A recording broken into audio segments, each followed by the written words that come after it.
ministry, you know, the wives of senior pastors. And they put on I sponsored a program dealing with child prevention, child abuse prevention and the like.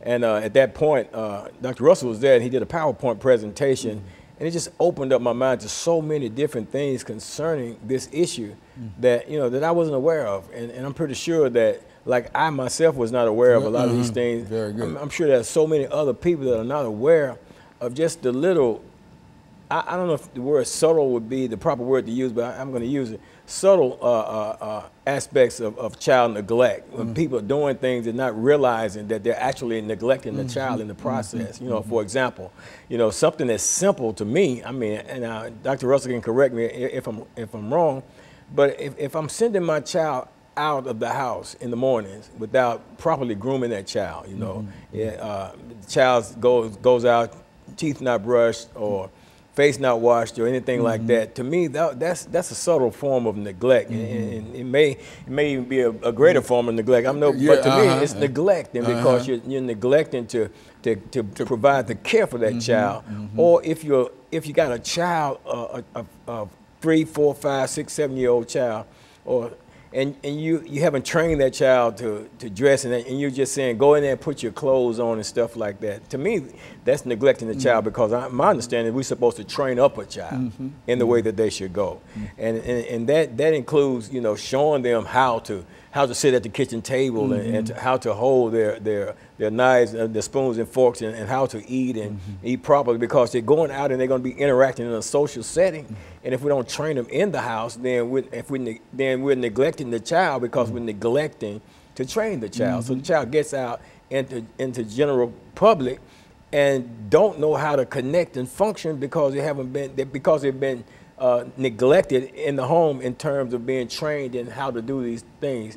And now, so they go forth and they don't have the necessary social skill to interact. And Dr. Russell, I would imagine you would also say that the very word neglect is exactly what you mean, which is to say not to pay any attention to, not to help, or not to inform, not to teach, and et cetera.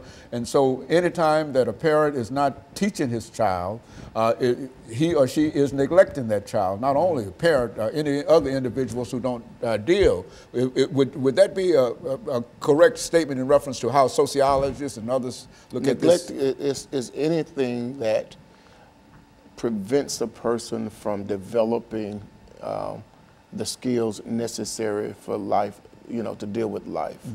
It's, you know, it can be as subtle as, you know, not telling a child or teaching a child the ABCs. It could be, you know, as subtle as not, as Dr. Walker said, it's teaching them how to brush their teeth in the morning, teaching them how to groom their hair, how to prepare to go out and meet society. You know, we often, you know, because we only see abuse and neglect when it's at a very large scale, when, you know, you have the parent who drowns her children, or you have the parent who puts the child in a microwave, and those types of, and we see that as abuse and neglect. But there's so many other forms of abuse and neglect that go unnoticed, you know, to the untrained eye for a kid that comes to school, for example. As a matter of fact, I think that was the best example that you could think of, Dr. Russell, when we talk about neglect, because every teacher who watches children come into his or her classroom can determine which child is neglected simply by looking at that child. You can tell whether a child is well groomed, the way the child speaks, everything in reference to the child. You can and so in a real sense, it's just the human experiences that are not passed on by the caregiver to the child. And anytime those human experiences are not passed on, then that child is what? Considered to be neglect. I watched, I had a training on traumatic brain injury, and it was surprising that some forms of neglect and abuse has such an effect on normal brain activity and functioning. You know, a child not, you know, withholding food from a child, how it can actually affect that child later on in life. Oh, yes.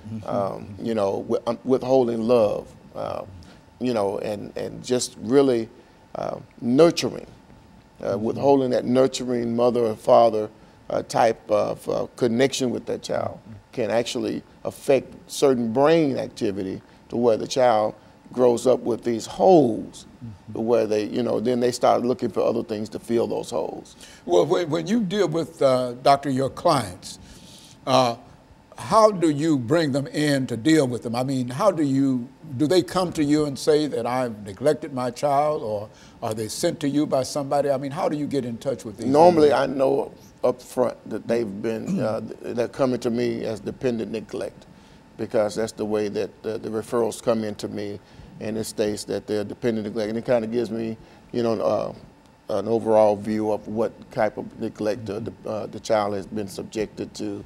And so when I'm working with that child, the first thing I try to do is to gain their trust. Because one of the things that children need to know, especially kids coming from abusive environments, is that they can trust the people that have some control over their lives. Because when you look at a child who's been abused by his mother or his parents, that child has zero trust with any other adult. Because if the person who brought me in the world is not going to take care of me, the stranger certainly ain't going to do it. So then you've got to take time to build the trust. Trust is essential. Dr. Nicholas Hobbs talked about trust being essential in the relationship between a child and a parent, or a child and an adult. And then once you can gain that trust, you find out what their deficits are, whether they need to help it. And then you start working with that child on how to overcome those deficits in their life. And the main thing, as in the presentation I did with Dr. Walker, that you have to do with a child, you got to say it, mean it, and do it. You can't say something and then you don't do it. You got to say it, you got to mean it, you got to do it. Because kids look at follow through. That's how you build trust, whether that's a consequence or reward. And so you have an opportunity to deal with children within that range under the program that you work with. Yes, sir. And that's part of your occupation in a real sense. And of course, we're going to take this commercial break, and we'll be back with our audience following this very, very short commercial break.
Thank you, and welcome back to the final segment of the show for today. The topic is aspects of child abuse and neglect, and we're talking to Dr. Russell and Pastor Walker. And so, Pastor Walker, let's see if we can start this third segment by dealing with some aspects from your own personal position in reference to your own personal views, as well as to allow Dr. Russell to bring in sort of an institutionalized point of view in terms of the institutions that he worked with and how they handle these issues of child abuse. Any aspect of that? Okay, let's talk about it. You know, Dr. Hammond, Dr. Russell, he mentioned about, you know, nourishing the child. And, you know, the Bible talks about fathers, you know, provoke not your child to wrath, but bring him up in the nurture and admonition of the Lord. And as a young man, my first child was born when I was age 17. My oldest son, I was age 17 when he was born. Of course, I knew nothing about, you know, child rearing and anything like that. And surely, some of my actions and behavior over the period of years of my life amounted to neglect, because you know, in a lot of aspects, even just the fact that I went to prison was a form of neglect of my children and everything. But I didn't know.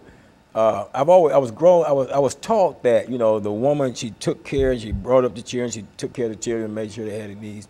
I never knew that the father had a more involved role in that process than what I thought. You know, I'm thinking is, you know, you go out, you make some money, you know, you provide, you pay for stuff, you know, you buy stuff, and of course, unfortunately, we got a court system that's relegating fathers to that situation, to that position as well, because they're saying you pay child support and spend, you know, every other weekend with your child, you know, and that's really not, you know, sufficient really to raise a child. But that's what I grew up with, thinking, you know, that it was a woman's role to do that, and it wasn't my role. Man is the breadwinner. Yeah, the breadwinner. Yeah. So I think in a real sense, Dr. Russell, you would also say that many of us probably grew up in that confine, in that concept, with those concepts, especially if you didn't grow up with a silver spoon in your mouth, and et cetera. If you came from the other side, and which does not mean that you can't be neglected in a palace, but in a real sense, I think that we're more susceptible, in a real sense, poor folks are more susceptible to that than any other group. Is that, would you say that? I would agree. We parent how we were parented. That's how it's passed on. It's through our point of reference is our own experience as a child, and we parent that same way until we know better. Growing up in a single parent home myself, you know, if I didn't have, I have two sisters in my immediate family, and if their husbands, you know, they took time to actually mentor for me what it was to be a man, and I watched them in their interaction with my sisters, and also my oldest sister, she's dead and gone. Her husband just died last year. They raised me from, you know, for about 12 years of my life. So I had that dual family role, and my sister was at home, was a stay-at-home mom, so to speak, and my brother-in-law went to work every day. He slayed the bear and brought him home for my sister to dress him. And so I learned from him what it was to be a man, but he also had a sense of connection with me, that he spent that time with me, not just paying the bills and putting food on the table and clothes on my back. He served as a mentor to you in a real sense. He mentored me, exactly, in a real sense. And a lot of times the kids that come to us, they come to us without that. And so what we try to do tests to determine where they are. We can do, you know, psychological testing, we can do psychoeducational testing, psychosexual testing to determine how deeply wounded they are in terms of their abuse, and so we'll know where to start at with working with this child. But one of the main things they need is for one person to take an interest in them and invest in their lives, because that one person can actually help them turn their corner. Because see, an abused child, in all probability, would become an abuser if you don't treat the abuse. A child who's been exposed to sexual abuse, their point of reference is it's okay to touch, you know, to touch your child. So if you don't treat that, it's only going to be precipitated in their life, you know, as they grow up into adulthood and as they have children. They will get into unhealthy, you know, relationships. They'll get into promiscuous activity. You know, it's a whole lot of things that can happen if you leave it untreated. But if you get them quick enough, early enough, know what's going on, see what the deficits are, and then build a program around those deficits, you can help stem the tide of abuse. And one of the most important components, I would imagine, Pastor, is LOVE. Which is to say that as long as a child understands that he or she is LOVE, respect, understanding, goodwill, and et cetera, then that can overcome all kinds of child abuse and neglect and et cetera. But that child has to understand that. Is that what we're saying here? Unconditionally. You know, a lot of times abused children think they've got to do something to earn that love because they come from that environment. But you got to show them that you love them unconditionally. It doesn't come with a price tag. You don't have to be a rocket scientist in school for me to love you or to brag about, you know, brag about what you do. I'm going to love you regardless, you know. And so that child learns to be accepted for who they are, and they stop trying to fit into some other role to satisfy. Because a lot of times an abused child will try to fit a role because they think if I fit that role, I can avoid the abuse. Wow. And of course, what I think we've got about, 3 more minutes before the end of this show today. And what would you like to leave in a real sense, Dr. Russell, with our audience this morning on how they might be able to better communicate and better work with their children? But not only with their children, but how they might also work with other children as well. I think one of the things I'd like to leave with everybody is we are prone by nature to react to negative situations. The child acts out, then we react to that negative acting out. What I would like to recommend is that as adults, that we try to catch children doing good. You know, be observant enough to see them when they're doing something right and compliment them for what they've done right.